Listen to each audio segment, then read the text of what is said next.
Batman Gives Hope. So according to a lot of rumours and take it with a grain of salt stuff from Reddit, it seems that Geoff Johns and you can see all this in the Facebook page, DC Fan Gives Hope. It seems that both of them were agreeing on the length of film of Justice League and wanted it longer. There's a wee bit of difference in the characterisation of Superman and where to go with that, and the speed of how to introduce the universe. But there was no bad blood between them. Geoff Johns was then moved on to Aquaman and all the TV shows and Wonder Woman and future DC movies that are coming. So he sort of left the Justice League sort of early.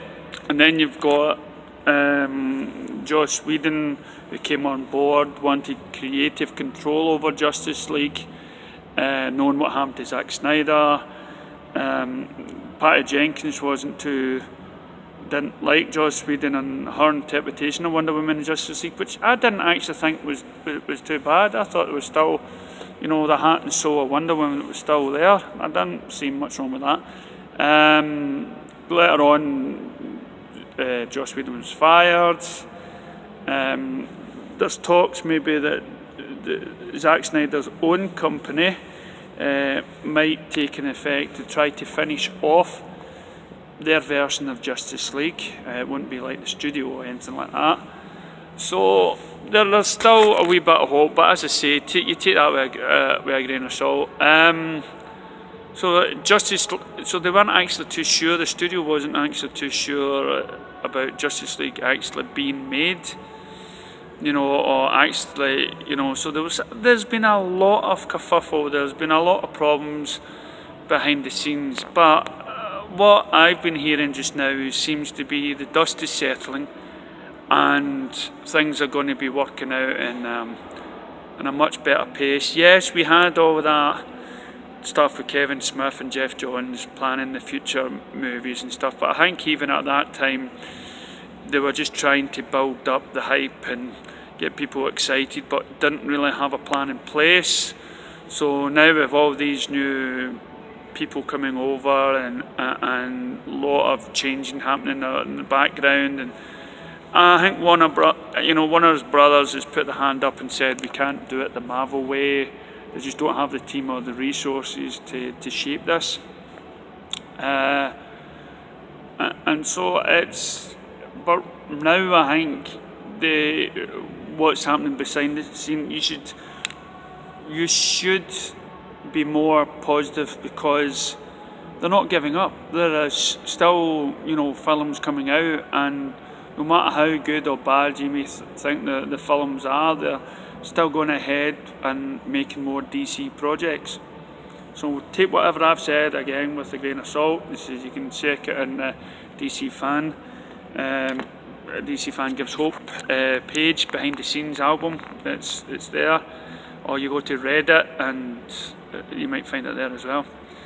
So what else? Yeah, I mean, why do I like DC? Why did I grow up loving DC more than Marvel? And really, it's a manner of things. First of all, it's Batman and Superman. There is no greater characters in the world than they two, as far as I believe. I love the dynamics between the two and how it's changed throughout the years, from hating to dislike. And I thought the best thing they did for the first ever movie together was a fight between the two, because the ideology, I don't think they should have got on well straight away. Especially, you take stuff of how Batman delves into justice. So you put in Lex Luthor amongst that, and I thought it was a great way to do their first film, and not just as pals. And they suddenly realised that, wait a minute, you are giving me hope. You've saved me, and so I thought BVS was good, and it was a good starting point. But that's not what makes me prefer DC, just Batman and Superman. It's the storylines as well. It's it's. I mean, I used to read Marvel a lot, Marvel and Spider-Man and Hulk and stuff. But then I would try the X-Men, and I would try and it was everything was mutants, and I would get confused with the storylines because over where I stay, you couldn't get comics on a regular basis. You get it's just newsagent shops. So, but with DC Comics, I could just pick one up and get where they're coming from. I get who they are straight away. And as I got older, I more or less felt that Marvel was sort of mollycoddling me and treating me like a teenager constantly, and a young boy. And I know that's what maybe the comics aim for, but I often felt like DC was always treating me with some sort of maturity, and and as I say, The Dark Knight Returns just blew me away, and I thought, this is my heroes. These are the figures that. I mean, I didn't think at one point, this is just a Batman story. I liked Superman in that as well.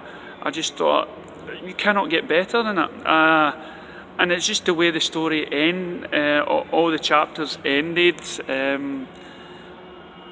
That it just had this sense of, it was like Warner Brother cartoons at the time with Bugs Bunny and Daffy Duck or whatever. There was always, it was cartoon for kids, but there was always something there for the mature audience can get, wee quick jokes and stuff like that. And I felt reading DC Comics, only known to me that I believed at the time was, these are books that are yet to be discovered.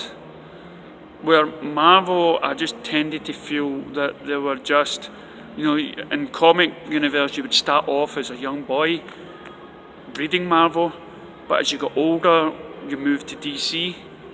And so DC was for the sort of mature readers, and Marvel were, for me, the way it is just now with Disney, it's for people that just want sort of shallower sort of stories, or stories that are easy to follow, or stories that.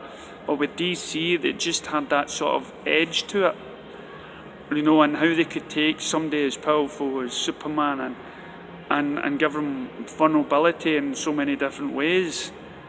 And Batman, how he can go to these dark places and come back, and it was all the camaraderie between all the characters that they ever, came in contact with. And then, of course, Justice League cartoon series, the Batman movie with Michael Keaton came out, and it reignited my passion for comics. It made me really buy it. By the time Michael Keaton movie came out, comic shops started appearing everywhere, and all of a sudden it was popular to love comics and not keep it like a side secret. And it got me through some bad times, and like comics and programs like Star Trek, the original series, it gave me an idea of what the human race can be and what it was to be a good person.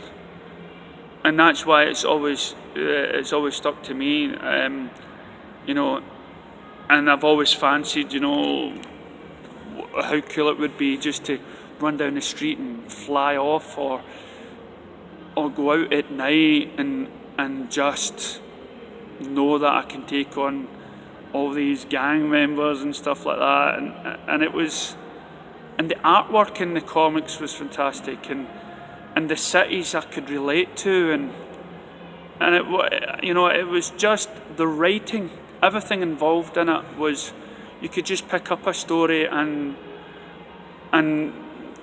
right away get it. And when I heard they were going to do, Batman Begins and because it kind of fell short, and I says, this isn't my comic character, this isn't.